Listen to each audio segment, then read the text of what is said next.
Evelyn Thompson had always been the rock of her family.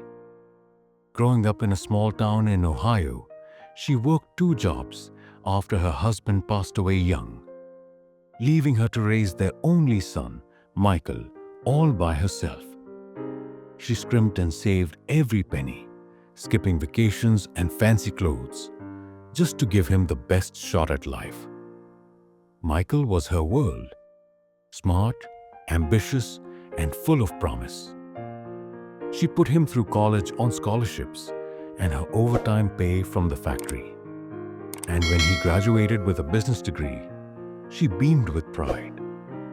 Years later, Michael landed a good job in sales in Chicago, met Sarah, a Beebly marketing exec, and they got married in a beautiful ceremony that Evelyn helped plan down to the last flower. But things started changing after the wedding.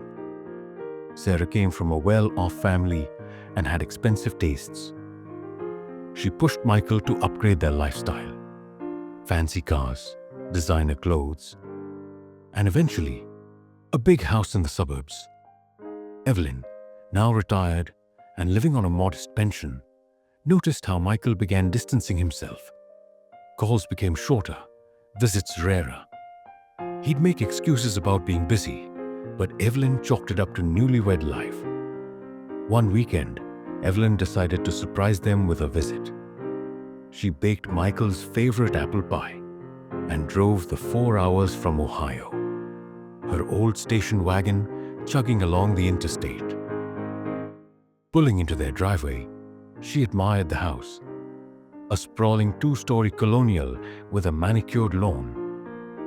It was the house she'd secretly helped them buy.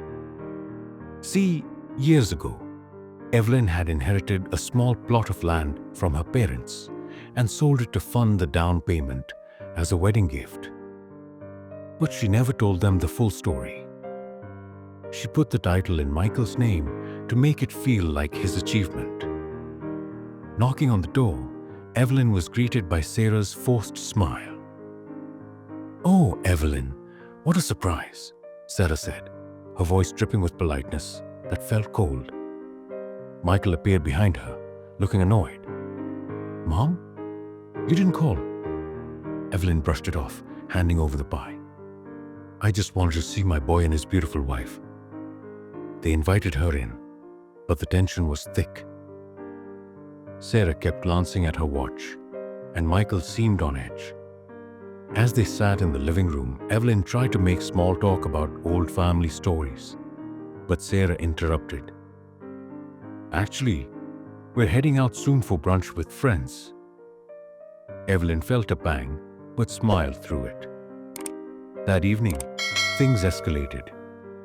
They were supposed to have a family dinner, but Sarah insisted on ordering takeout from some upscale place. Evelyn offered to cook, but Sarah waved her off. "No need, we've got it covered." As they ate, Evelyn mentioned how proud she was of Michael's success, but Sarah smirked. "Well, he worked hard for it." Michael nodded, not defending his mom. Hurt bubbled up, but Evelyn stayed quiet. Later, as she helped clear plates, Sarah complained about the clutter Evelyn had brought, just her overnight bag. Michael snapped, "Mom, you can't just show up unannounced. We have lives here." Evelyn apologized, but the argument grew. Sarah egged him on, saying Evelyn was overstepping. In a flash of anger, Michael stood up and slapped Evelyn across the face. Not once, but he kept going. Slap after slap, counting them out like some twisted game. 1 for not calling, 2 for the pie mess, 3 for... He got to 20 before Sarah pulled him back, laughing nervously. Evelyn stood there, cheeks burning, tears streaming. "Michael? Why?" He just glared. "Get out, Mom. You're embarrassing us." Shattered, Evelyn grabbed her bag and left, driving home in the dark, sobbing the whole way. That night, lying in bed, the pain turned to resolve. She remembered the house deed. She'd kept a secret leverage all these years. The drive back to Ohio was a blur for Evelyn. Her face throbbed from the slaps, each one replaying in her mind like a nightmare loop. 20 times. In front of his wife, who did nothing but watch with that smug look. Evelyn pulled over at a rest stop, staring at her reflection in the rearview mirror. Red welts forming, eyes puffy from crying. "How did my sweet boy turn into this monster?" she whispered to herself. Michael had always been a bit hot-headed as a teen, but nothing like this. Sarah's influence, maybe? Or had Evelyn spoiled him too much, giving him everything without teaching gratitude? Back home in her cozy but worn-out bungalow, Evelyn unpacked and collapsed on the couch. The house felt emptier than ever. She thought about calling her sister Betty, but didn't want the pity. Instead, she rummaged through her old filing cabinet, pulling out the folder labeled Michael's house. There it was, the original deed and loan documents. When she'd sold her parents' land for $150,000, she used it all for the down payment on that Chicago suburb home. But here's the kicker. Evelyn had structured it as a private loan, with her as the lien holder. Michael thought it was a gift, but legally, she held the power to foreclose if payments lapsed. They'd been paying the mortgage through her, but she funneled it back as savings for them, never cashing the checks. It was her way of protecting him, but now, it felt like fate. The next day, Evelyn's phone buzzed. A text from Michael. "Sorry about last night. You know how stress gets to me. Love you. No real apology. Just excuses." Sarah followed up with a voicemail. "Evelyn, let's just forget it happened. Michael's under pressure at work. Forget it?" Evelyn's blood boiled. She ignored them both. Days turned into weeks, and the silence from Chicago grew. Evelyn confided in her neighbor, old Mr. Jenkins, over coffee. "That boy's forgotten where he came from," he said, shaking his head. It fueled her fire. Evelyn started researching real estate laws online, her arthritic fingers typing slowly. She learned she could sell the house under the lien if she declared default. And technically, since she hadn't enforced payments, she could claim it. But was it right? Nights were sleepless, torn between a mother's love and a woman's dignity. Then a memory hit. Michael's high school graduation, when he promised, "Mom, I'll always take care of you." Lies. The slaps weren't just physical, they shattered that bond. Finally, Evelyn made the call to a lawyer friend in Chicago, Tom Riley. "Can I do this?" she asked. Tom reviewed the documents. "Evelyn, it's airtight. You own the equity. Sell it, and it's yours." Her heart raced. Revenge wasn't her style, but justice, that she could stomach. She pictured Michael's face when he found out. The shock, the regret. It would hurt, but so did those slaps. Evelyn began plotting. Contact a realtor, list it quietly, close the deal fast. Michael worked long hours. She could time it while he was at the office. Sarah would be at her yoga class or whatever. The plan solidified. For the first time since the incident, Evelyn smiled. "Time to teach my son a lesson he won't forget," she muttered. Dialing the realtor. With the decision made, Evelyn dove into action. She wasn't some vengeful villain from a soap opera. She was a mom pushed too far. Tom, the lawyer, helped her draft the necessary papers. Notice of default, intent to sell. "This is your property, Evelyn. Don't feel guilty," he assured her over the phone. She nodded to herself, sipping tea in her kitchen. Guilt lingered, but anger won out. Those slaps echoed in her dreams, Sarah's laughter a haunting soundtrack. Evelyn chose a no-nonsense realtor named Linda Hayes, who specialized in quick sales in the Chicago area. "I need this done fast and discreet," Evelyn explained in their first meeting at a coffee shop near the house. Linda raised an eyebrow, but didn't pry. "Market's hot. We can list it today and have offers by week's end." "Perfect." Evelyn provided the keys. Duplicates she'd kept just in case, and signed off on photos and staging. The listing went up online that afternoon. Charming suburban colonial, motivated seller. No mention of the occupants. Meanwhile, life in Chicago carried on for Michael and Sarah, oblivious. Michael buried himself in work, closing deals and schmoozing clients. Sarah shopped and lunched with friends, posting perfect life pics on social media. They hadn't reached out to Evelyn since those half-hearted apologies, assuming she'd forgive like always. Little did they know, Evelyn was monitoring the sale from afar. Offers poured in, families, young couples, all loving the location. Evelyn picked a cash buyer, a nice family from out of state, the Pattersons, offering full asking price. Closing set for 2 weeks later, on a Tuesday, Michael's busiest day. Tom handled the legal side, ensuring eviction notices were ready post-sale. Evelyn felt a twinge of sadness, imagining Michael's childhood toys still in the attic, but pushed it aside. He made his choice, she told Betty, finally confiding in her sister. Betty was shocked but supportive. "Good for you, Evie." That boys needed a wake-up call. As closing approached, Evelyn drove back to Chicago, staying at a cheap motel. She visited the house one last time while Michael and Sarah were out, walking through rooms filled with memories.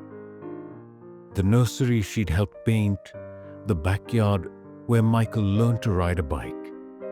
Tears fell, but resolve hardened. On closing day, she signed papers at Tom's office, the Pattersons beaming. "This house is going to be perfect for our kids," Mrs. Patterson said. Evelyn smiled faintly. The deed transferred, keys handed over. Now the fun part, eviction. Tom served the papers that afternoon via sheriff. Michael got the call at work. "Sir, your house has been sold. You have 48 hours to vacate." Panic set in. He rushed home, finding locks changed, movers already there under Patterson's supervision. Sarah screamed into her phone. "This can't be happening." Michael called Evelyn, voice shaking. "Mom? What the hell?" She let it go to voicemail, savoring the moment. Revenge tasted bittersweet, but necessary. The aftermath hit Michael like a freight train. Bursting through the front door after work, he found strangers, the Pattersons, directing movers. "Who are you? This is my house," he yelled. Mr. Patterson handed him the eviction notice. "Sorry, son, but the sale's final." Previous owner had the lien, Michael's face drained of color. Sarah arrived minutes later, yoga mat in hand, and flipped out. "Call the cops." "This is burglary," but the sheriff was already there, explaining the legality. "Ma'am, it's all above board. You need to pack and leave."